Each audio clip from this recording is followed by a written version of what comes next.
Hey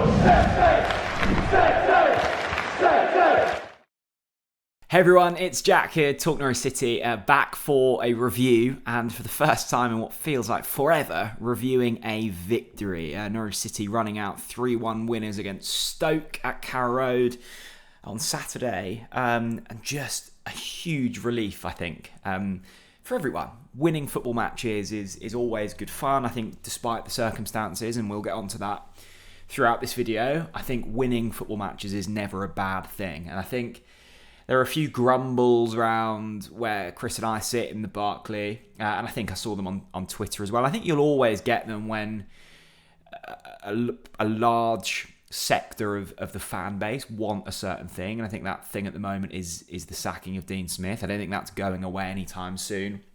And I think there were a few grumbles of, actually, it might be better if Norwich City lose this game. And I can just never get on board with that opinion.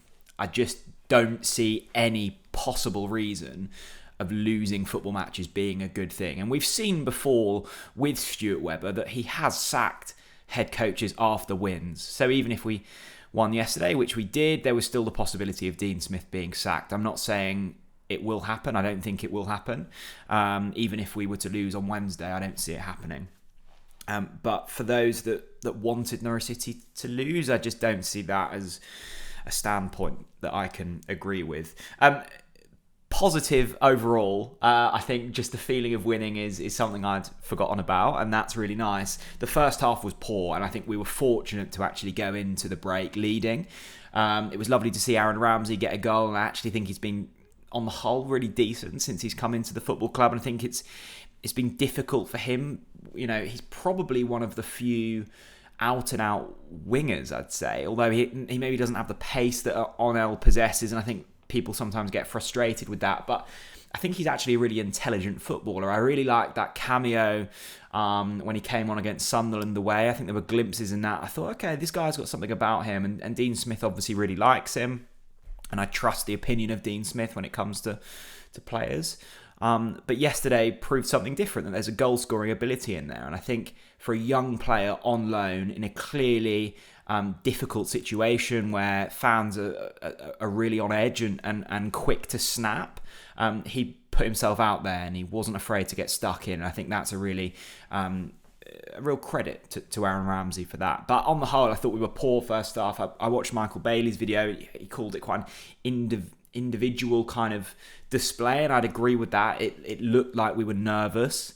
There was clear open scars from previous performances. I thought the display against Burnley was poor, and we just struggled in the second half against Sheffield United and particularly against Burnley to keep any form of possession. And I think in the first half against Stoke, it was once again really evident that we were struggling to do that. And against a side like Stoke, who will be tricky and awkward, you just have to keep the ball, particularly at home, because it just settles the nerves, not only of the players, but of the fans. And I think that was an important factor yesterday. They needed to get the fans on board quickly. And even at half-time, when we'd scored and we went into the break, there were still grumbles around the place. And I get that. We'd won 1 in 8 or something, and we were slipping down the table at a real rate of knots. But it felt like a big half, and it felt like a half that we deserved some luck in. We needed some luck. I thought we were slightly unfortunate against Sheffield United not to win that game. That felt like it could have been a turning point and not for the better. And thankfully, we've kind of rode the storm since then, only just. But that felt good. And second half, I thought we were far, far better. There were some real glimpses of what could happen under Dean Smith at Norwich City. Having said that, probably from 50 minutes to 70 minutes, I'm going to need to check the exact timings on that, it felt like it was only a matter of time until Stoke were going to score. I think Dean Smith alluded to it in his chat after the game. I'm just going through the key. Yeah, sort of 50 to 70 minutes until we scored that second goal in the 71st minute. We were giving away possession really easily. We looked quite fatigued. There were some sloppy challenges going on. There was a good kind of 5 free kicks in really dangerous positions for Stoke, and you just felt if they were going to deliver one of those crosses, and they did deliver a couple of really decent crosses, it was going to result in a goal. And thankfully, it was only the really poor finishing of Stoke's forwards that let us kind of ride the storm for a bit longer. two substitutions that changed the game for me. 67 minutes, Hernandez and Hayden come off. I thought Hayden was actually quite poor yesterday. I think it looks fairly evident that he's not fully up to match fitness yet. Nunes and Cantwell come on, and there were boos. And I think it's a really fascinating one with Onel Hernandez. I love Onel, right? Chris loves Onel. I think most people love Onel Hernandez.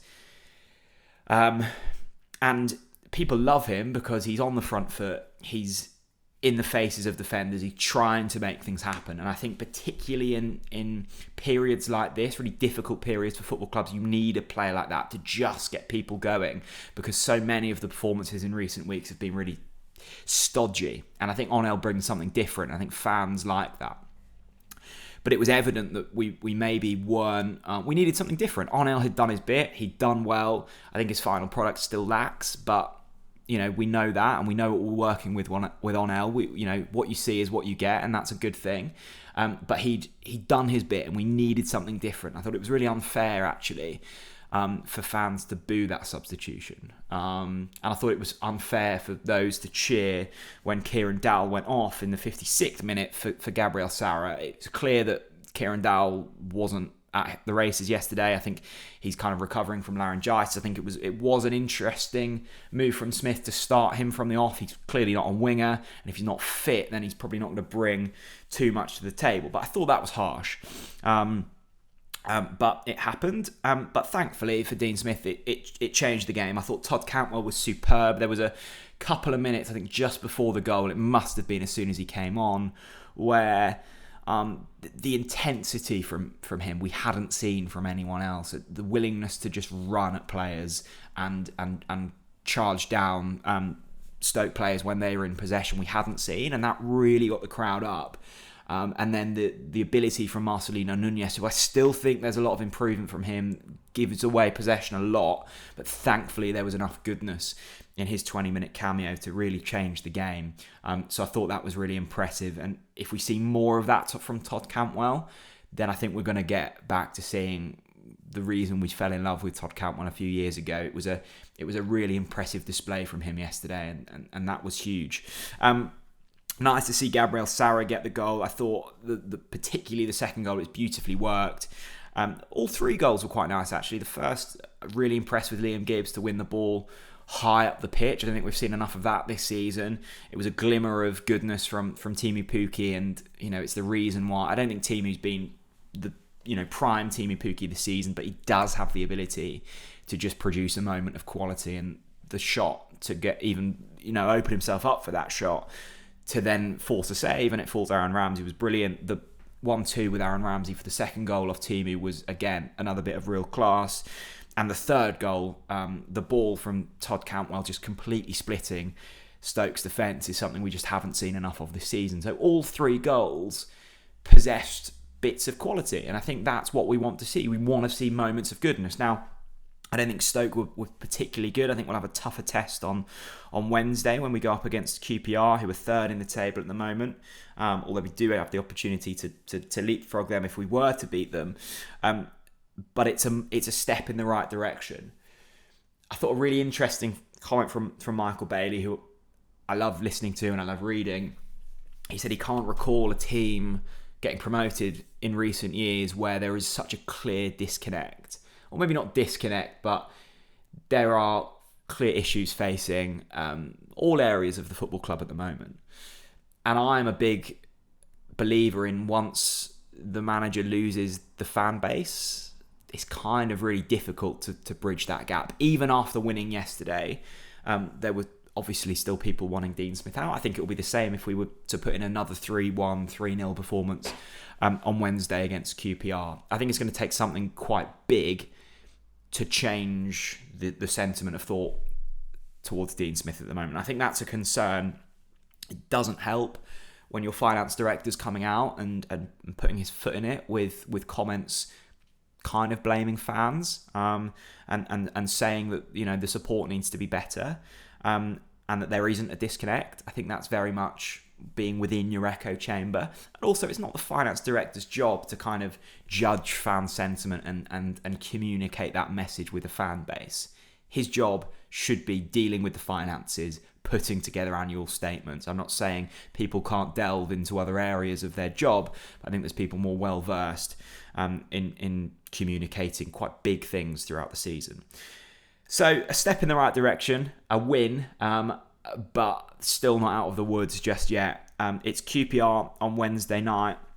And then how many games do we have before the World Cup? It's Rotherham away, Middlesbrough at home. So only 3 games to go now until the World Cup break. It would be brilliant. It would be absolutely brilliant if we could string together 3 wins and go into the World Cup break on a high. Another few poor performances going into the World Cup break, and it's going to be a fairly dismal time.